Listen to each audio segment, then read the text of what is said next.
Today, a fork is the most common thing on the table. It sits next to the knife, and we use it automatically, without even thinking. We don't wonder who invented it. We don't ask questions. It just is. But if you showed a fork to someone several hundred years ago, their reaction would have been very strange. At best, confusion. At worst, fear. For a very long time, people simply didn't need a fork.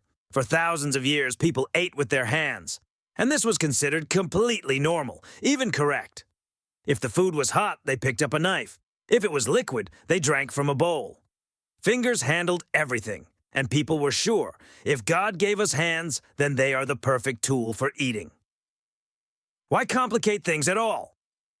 Somewhere in the Byzantine region, around the 10th to 11th centuries, a strange innovation appeared. A small metal fork with two tines. The idea was simple and logical. To keep your hands clean, avoid getting burned, and look neater at the table. But society looked at this invention and said, no, we don't need this. People didn't see the benefit. Instead, they saw a threat to the established order. In Europe, the fork aroused suspicion almost immediately. It looked strange, cold metal, sharp tines. Many compared it to a trident, and a trident was not at all associated with dinner. Some priests openly declared that using a fork was a sin. They said that if God gave man fingers, then using a metal tool was an act of pride. The logic was simple and harsh. Hands are given by God. The fork is invented by man. So something's wrong here.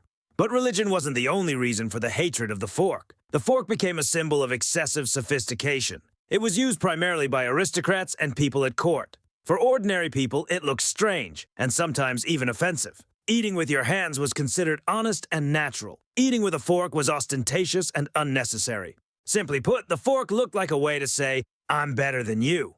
Despite the criticism, the fork didn't disappear. It continued to be used in small circles, at dinner parties, in wealthy homes. And gradually, it became clear what the fork's detractors disliked most. It was genuinely convenient. Food became more complex, sauces thicker, manners more formal, and the fork began to win out simply because of its practicality. Even the shape of the fork remained a subject of debate for a long time. 2 tines held food poorly.